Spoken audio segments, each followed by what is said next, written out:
Salut à tous, bienvenue sur Veuve TV, là, votre émission Quoi de neuf quotidienne que vous attendez bien évidemment. Aujourd'hui, nous allons parler de littérature avec quelqu'un que vous avez pu voir il y a quelque temps de cela, n'est-ce pas?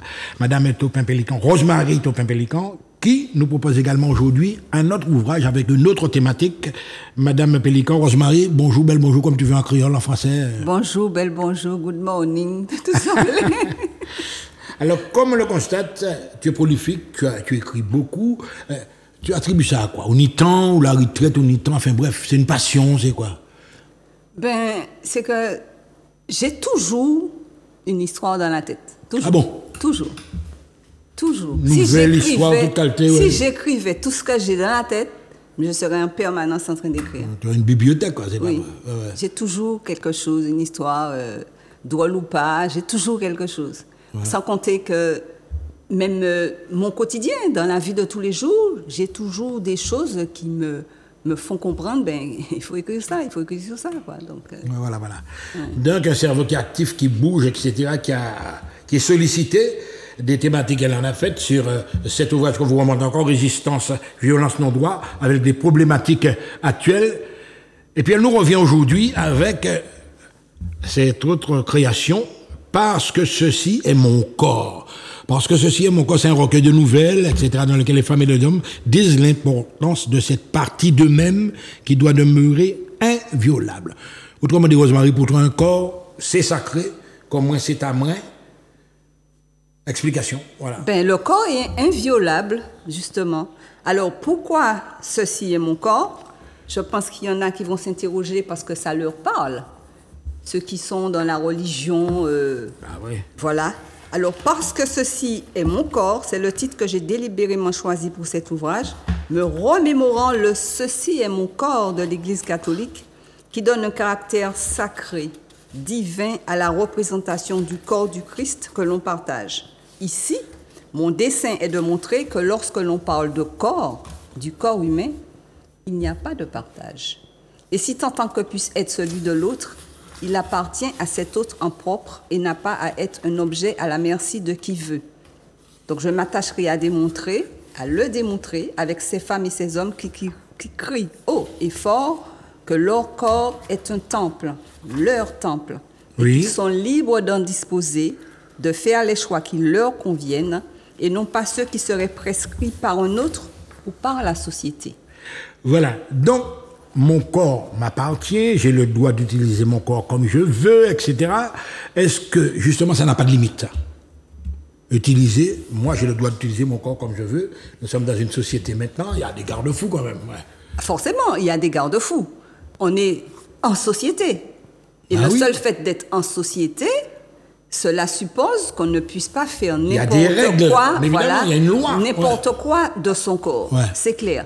Par exemple, je ne vais pas me balader nu sur le boulevard. Mais oui. C'est ça que j'allais dire. C'est ça que j'allais dire. Mais en tout cas, ce que j'ai voulu démontrer, c'est que un tiers, une autre personne, ne peut pas décider de faire ce qu'il veut de mon corps. Il faut qu'il y ait mon consentement. Il faut que moi, je donne mon accord. Souvent, quand vous allez vous subir une intervention chirurgicale, on vous fait signer. Mais bien sûr, parce que c'est votre corps qui sera au centre. Engagé, mais voilà, c'est ça. Donc, pourquoi j'ai voulu en parler, c'est justement à la lumière de ce qui s'est passé pendant la période de Covid, oui, avec l'obligation vaccinale. Oui. Et c'est moi qui décide. C'est mon corps. C'est mon corps, ça fait partie de mon corps. Mon corps. Si je me laisse injecter un vaccin, etc., c'est moi qui décide. C'est moi qui décide. Il n'y a pas ni droit obligé, obligation. Vaccinal. Le terme obligation même, ça te gêne. Oui, le terme obligation me gêne parce que on ne peut pas transgresser tous les codes et décider du jour au lendemain qu'on a un droit sur les corps des gens. Ça ne fonctionne pas comme ça. Bon, c'est vrai qu'il y a des gens qui se laissent faire. Il y a des gens qui suivent, qui se disent, bon, ben, puisque c'est l'autorité qui décide, bon, ben, on y va, etc. Non, parce qu'il y a le code de Nuremberg qui précisait cela. Alors... On est à quelle page là, oui? Dis-moi. À la page 29. On est au début, page 29. Alors, tu lis. Alors, à la page 29, je dis, quoi que l'on dise, ce texte, en parlant du code de Nuremberg, fondateur pour l'encadrement normatif des essais biomédicaux pratiqués sur l'être humain, à l'origine du consentement éclairé. Le consentement volontaire du sujet humain est absolument essentiel, précise le Code. Cela veut dire que la personne concernée doit avoir la capacité légale de consentir, qu'elle doit être placée en situation d'exercer un libre pouvoir de choix, sans intervention de quelque élément de force, de fraude, de contrainte, de supercherie, de duperie ou d'autres formes sournoises de contrainte ou de coercition, et qu'elle doit avoir une connaissance et une compréhension suffisante de ce que cela implique, de façon à lui permettre de prendre une décision éclairée. Combien de vaccinés peuvent affirmer avoir pu faire leur choix en étant en possession de tous les éléments de nature à les éclairer? Pourquoi obliger le personnel de santé à faire partie d'un vaste essai clinique avec un produit encore en phase 3? Voilà. Donc c'est la personne elle-même qui décide, etc. La personne doit décider, elle. Le simple fait, par exemple, pour des contrôles, de te demander, monsieur, présentez votre passe, etc., pour toi, c'est une absurdité, quoi. Absolument. Ouais. Absolument. Moi, je me suis soustraite à tout ça. Non, il n'est pas question. Tu prends l'avion, on te demande ton passe, bah, comme ça. Non, pas qu'à prendre l'avion, plutôt. Il faut faire des choix.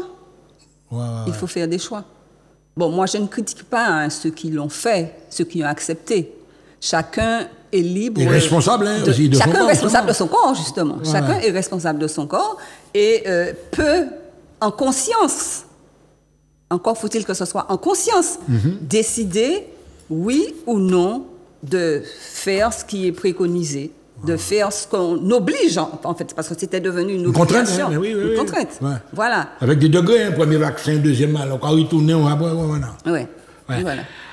Alors là, mesdames et messieurs, vous avez compris que ce sont des problématiques différentes qui sont présentées sous forme de nouvelles, etc. Le monologue d'une battante. Alors là, tu évoques quoi, là? Le monologue d'une battante, c'est une jeune fille qui croise le chemin d'un prêtre. Chemin d'un prêtre, et en fait, elle a 16 ans, elle commence à avoir des allures de femme, elle a tout des ça. seins qui poussent, etc. Voilà, et le prêtre ne peut pas résister. Mais ce prêtre-là a toute la confiance des parents. Et donc, il y a un rapport de force qui s'établit. Et la jeune fille est amoureuse ou alors elle subit? Elle n'est pas amoureuse du tout. Elle Mais n'est tu as pas amoureuse l'influence du quand tout. même de... Elle résiste en mettant en avant, justement, que son corps lui appartient. Et que c'est à elle de décider. Et qu'elle n'est pas d'accord. Elle n'est pas d'accord. Et elle finit malheureusement par s'en sortir. Enfin, elle s'en sort avec une arme blanche. Non, mais justement, est-ce que c'est basé sur un fait réel, ça? Ou bien alors c'est une fiction toi-même qui a inventé ça? Ouais. C'est basé sur un fait qui m'a été rapporté. C'est un fait qui m'a été rapporté. Qui a été vérifié quand même. Qui a été vérifié, mais qui m'a été rapporté. Et tu constates que justement, alors là, parce que tu aurais pu avoir les pires ennemis, l'église, en fait, tout le monde s'est pas entré en l'air, qu'est-ce que ça t'a pas procuré de problème? Tu n'as pas eu d'ennui à cause de ça? Ben, ça n'a pas, pour l'instant, ça m'a pas procuré. Le livre paraît, là, le livre paraît, ça m'a pas procuré de problème, mais je suis prête à faire face à tous, parce que c'est un fait ça existe. Ça existe des prêtres pédophiles. Ça existe des prêtres violeurs d'enfants, de petits garçons, de petites filles. C'est pas moi qui ai inventé l'affaire. Et ça n'existe pas aujourd'hui, au XXIe siècle. Ça a toujours existé. Même si on n'en a pas beaucoup parlé à travers les âges, mais ça a toujours existé. Ah, mais bien sûr, mais évidemment, oui. Alors, on va continuer, mais c'est quand même très, très, très important. Vous avez constaté qu'elle ose, parce qu'il y a un monde qui a parlé, mais là, c'est écrit, pour le consulter d'ailleurs, on va vous montrer à quel moment ce sera présenté, le monologue d'une condamnée à mort. Là, ça m'interpelle. Alors, cette histoire-là, je l'aime énormément. C'est du vécu aussi, ça, tout ça. Une part de fiction, une part de vécu. Voilà. Pourquoi? Parce que quand le crash, il revient toujours. Hein. Il revient toujours d'une certaine manière dans mes écrits. Et l'hôtesse de l'air. Oui. On l'a retrouvée suspendue à un arbre. En fait, quand l'avion est tombé, elle est restée accrochée à un arbre. Et du coup, je raconte son histoire. Est-ce que tu as eu des témoignages de l'intéressé? Non. Je parle de ce corps qui est accroché à l'arbre et j'écris autour. J'écris autour. J'imagine sa vie d'avant et j'imagine comment elle voit son corps de l'extérieur. Ouais. Oui, mais heureusement, on précise que ce n'est pas une enquête judiciaire, c'est pas un rapport. C'est-à-dire que toi, il y a beaucoup d'imagination dans ça aussi. C'est clair. Tu interprètes quoi. C'est clair, j'interprète. Je vois, enfin, je ne l'ai pas vu non plus accoucher dans l'arbre. Hein. Je ne l'ai pas vu, puisque je suis allée bien après à Maracaibo. Mais cette histoire-là m'a beaucoup marquée. Tu es mise à la place de l'hôtesse, etc. Enfin, bref, cette histoire-là m'a beaucoup marquée et du coup, parlant du corps, je ne pouvais pas passer à côté. Wow. Et du coup, on la voit détachée de ce corps-là, qu'il ne l'a jamais quitté, et on raconte son histoire, et puis voilà. Comment elle finit par s'éloigner, parce que beaucoup de gens, par contre, ont parlé de la mort imminente, de ce qu'ils voient au moment où leur âme, on va dire, va quitter le corps. Va quitter le corps. Pour rejoindre le côté céleste. Exactement. Ouais. Donc, c'est dans cette phase-là. Et c'est pour ça que je parle d'une condamnée à mort, parce que l'histoire commence dans l'avion. Ouais. Et elle sait que de toute manière, elle va vers la mort, puisque l'avion dégringole. Et elle sait qu'elle ne va pas s'en sortir. Voilà. Donc, mesdames et messieurs, je précise que ces thématiques-là font partie, tu vas remettre la jaquette, de Parce que ceci est mon corps, donc le dernier roman de Rose-Marie Taupin-Pélican. On va continuer, comme on va dire, en exploration. Le monologue de l'étrangère, voilà une autre thématique. Pourquoi l'étrangère? Mon nom pas d'un pays, là. Alors, l'étrangère, étrangère, c'est nous qui appelons comme ça certains voisins. Ouais, certains voisins, oui. Certains voisins qui viennent chez nous, les Haïtiens. Les Dominicains. Dans le bassin caribéen. Voilà. Quand ils viennent chez nous. Il y a des trafics aussi. Bref, il y a plusieurs. Il y a tout. On les appelle des étrangers. Et je raconte l'histoire d'une jeune fille cette histoire-là, elle est vraie aussi. L'histoire d'une jeune fille qui est partie d'Haïti. Donc son père est mort pendant le tremblement de terre. Sa mère se débrouille comme elle peut avec ses 4 enfants. Et elle a une grande sœur qui est déjà venue. Elle vient la rejoindre, évidemment en clandestin, par les fameux petits bateaux, là. Et puis je raconte son histoire quand elle arrive ici, l'étrangère. Ouais. Mais heureusement, il y a un truc dont il faudra tenir compte forcément, ce que tu viens d'évoquer là, le problème de la jeune haïtienne, etc. Entre-temps, la situation d'Haïti a évolué. Tu vois le pays. Là, ça prend une autre dimension. Tu t'es pas lancé un petit peu trop tôt dans l'histoire, parce que là, tu aurais pu également inclure ce qui se passe actuellement là. Parce que c'est un pays qui... Je parle déjà... Tu es visionnaire déjà. Je parle déjà de la situation qui se dégrade avec les gangs qui... oui. Les enlèvements. J'en parle déjà. Et justement, sa mère ne veut pas que ce genre de choses arrive à sa fille. C'est pour ça qu'elle la laisse partir. Parce que laisser partir son enfant, c'est pas simple non plus. Ouais. De toutes ces vagues migratoires qu'il y a là, parce que je te dis, la situation d'Haïti, c'est encore... Tu suis l'actualité, évidemment, oui, bien évidemment. Bien sûr. Tu constates maintenant qu'il y a une montée, des dictatures dans lesquelles on ne pourra pratiquement pas contrôler. C'est ça, oui. Notre camarade Vladimir, enfin bref, nous parlons nommer non. Barbecue. non, Barbecue, c'est un ancien policier. Oui, je sais. Devenu chef de gang, etc. Donc ça t'interpelle. Donc à la fois des thématiques sur nous-mêmes, mais également des thématiques qui touchent l'espace caribéen.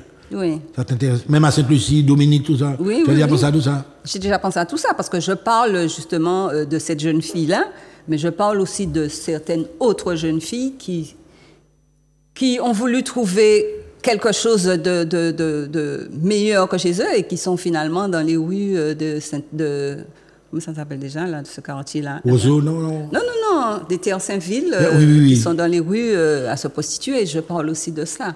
Et cette jeune fille-là, justement, elle ne veut pas, parce que, compte tenu des sacrifices que sa maman a fait, elle ne veut pas aller dans ce réseau-là.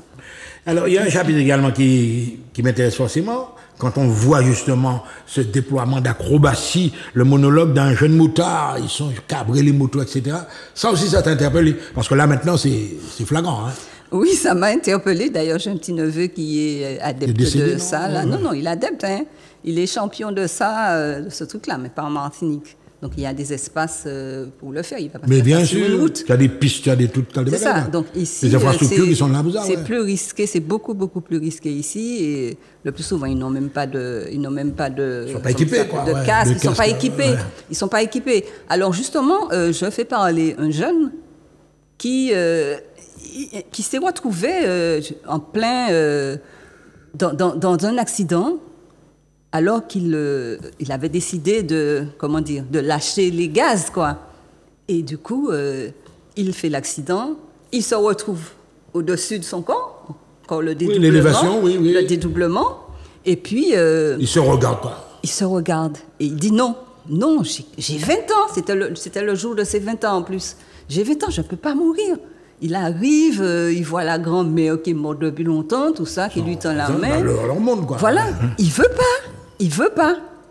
Et il finit par réintégrer son corps en ayant assisté à tout. Hein. On le masse, il est au-dessus, il voit qu'on lui fait des massages cardiaques, etc. Et puis, il finit par réintégrer son corps. Et puis, il se met au service de la sécurité, justement, pour permettre aux jeunes Donc c'est un message. Un message. Il devient un messager pour apprendre aux jeunes à faire attention, à ne pas faire n'importe quoi sur les routes, à bien s'équiper, à préserver leur vie, quoi, parce qu'on n'en a qu'une. On n'en a qu'une. On se demande parfois si les jeunes en sont conscients quand ils cadrent les motos en pleine circulation, quand ils font tout ça. Sous la rocade, des fois, voilà. C'est invraisemblable. Ouais. On se dit, mais c'est pas possible. Mais ils sont peut-être fous. Mais quand on est face à l'événement, quand on a vécu... Quand on a un enfant à la maison, elle est en train de... Exactement, avec une jambe, 2 jambes, enfin, handicapé, quoi. Là, on comprend. Il y en a plein qui sont à ce stade-là et qui décident justement de mettre finalement ce qui leur reste comme énergie au service des jeunes pour qu'ils prennent en compte la sécurité, pour qu'ils soient plus vigilants, etc., etc. Mais heureusement, la question qui m'avait tout de suite à l'esprit, on te connaît dans tes démarches de militante, c'est pas un petit peu objectrice de conscience, c'est-à-dire au Kaïba, parce que c'est une réalité.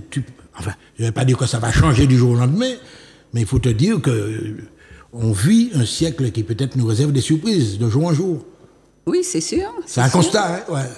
C'est un constat. On a une société qui évolue d'une certaine manière, et je dis que nous sommes là, nous avons une certaine expérience, nous avons vu des choses, nous savons des choses, et qu'il faut les mettre au service de cette population, de cette jeunesse qui a besoin, faut pas croire, hein, les jeunes ont souvent besoin qu'on leur parle, oui.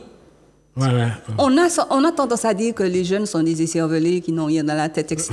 D'ailleurs, avec ma nouvelle sur les statuts qu'on déboulonne, oui. je les défends bien parce que je montre que ce ne sont pas des gens qui ne réfléchissent pas, qui ne pensent à rien. Non, je suis désolée. Et je crois qu'ils ont besoin qu'on leur donne des responsabilités, qu'ils ont besoin qu'on leur fasse confiance, qu'on reconnaisse qu'ils sont capables. C'est ça. Alors, si on n'arrête pas de les dénigrer, comment voulez-vous qu'ils changent? Ouais. Mais heureusement, justement, j'ai des amis, par exemple, quelqu'un comme Jean-Michel Dutobi, on va pas le citer, dans la mission de la Cabestre, ils organisent des salons pour les jeunes, ils ont proposé toutes sortes de bagailles. Mais toi-même, comment tu vois ça? Parce que apparemment, on dirait que ça accroche des fois. Hein. Il y en a qui se recadrent dans le système. Est-ce qu'il faut, avec des actions comme ça, leur confier des responsabilités, quoi? Oui, mais il ne faut pas non plus que ce soit des actions épisodiques. Un coup, on fait une action, on choisit un jour, et puis demain, il n'y a rien. Après-demain, il n'y a rien. Il faut qu'il y ait une prise en compte, une prise en charge qui soit dans la durée, dans le long terme. Parce que tant qu'on va leur donner, une petite, une petite piqûre aujourd'hui, et puis... on les laisse livrer à eux-mêmes, donc on n'aura rien fait. C'est chailler de l'eau dans le panier. Il faut vraiment que ce soit des actions qui s'inscrivent dans la durée. Voilà. Une politique à long terme. Exactement. Parce que nous avons des élus aussi. Nous avons des élus. Qu'est-ce qu'ils font? Est-ce qu'ils vont à la rencontre de ces jeunes-là? Est-ce qu'ils leur parlent? Parce qu'on a trop tendance à les dénigrer, à les montrer du doigt, à dire, bon, ben, c'est des vauriens qui là, ils sont toujours assis là dans le coin là. Oui, mais vous leur proposez quoi? Oui, mais alors là, on arrive dans la fin de l'émission. Je vais te faire une petite pincette là tout de suite. Je suis à la télé, je regarde le match, Mbappé touche combien de millions, Nakamura, etc. On ne leur vend pas du rêve aussi des fois? Et si, justement. On leur vend du rêve. Tout le monde ne peut pas être footballeur. Tout le monde ne peut pas être Mbappé. Tout le monde ne peut pas gagner, je ne sais pas, des millions d'euros. Franchement, moi, je trouve ça insolent. Vraiment insolent. Tu n'as rien contre le gars, il est talentueux, ben, il faut le payer à la hauteur de son talent. Mais c'est les jeunes qui regardent ça, qui se disent « Ah non, moi, quand même, comment ça aussi ?» Ben oui, sauf que tout le monde n'a pas ce talent-là. Ce potentiel-là, surtout. Et oui, c'est ça. Ouais. En tout cas, mesdames et messieurs, vous avez compris qu'elle est là. Ceci est mon corps, donc un ouvrage où on aborde des problèmes de société. Vous avez compris qu'on a parlé beaucoup de la jeunesse et il sera en vente. Il est déjà en vente pratiquement? Il est déjà en vente. Alors tu peux inviter les gens, lance un appel. Ouais. Tu as des séances de signature peut-être éventuellement? J'aurai des séances de signature, je n'ai pas encore les dates, mais mon livre, on peut déjà le trouver à Cultura, on peut le trouver au salon des... mon Dieu. On peut déjà le trouver dans un certain nombre de lieux, et à la Maison des Créateurs aussi. Et puis, on peut m'appeler, hein, moi, 06 96 98 48 2 fois, et je peux le fournir à la personne qui dédicacé en plus demande. aussi. Voilà, avec la dédicace. Ouais. Voilà. Il y a des occasions qui viennent, comme par exemple le Madiflora, comme voilà, mais oui. la foire de Rivière-Pilote. Ouais. Eh ben, j'aurai un stand dans ces... Grande manifestation publique où tu as ton stand, voilà. signé tout le bagage, quoi. Oui, il n'y a pas de problème à ce niveau-là. On aime bien aller à la rencontre du public. Voilà. Mesdames et messieurs, vous avez compris qu'elle est décidée, elle est là, et puis elle n'a pas fini, parce qu'elle dit, moi j'ai tellement de choses en tête encore. On la retrouvera certainement sur Zouk TV. À très bientôt. Au revoir.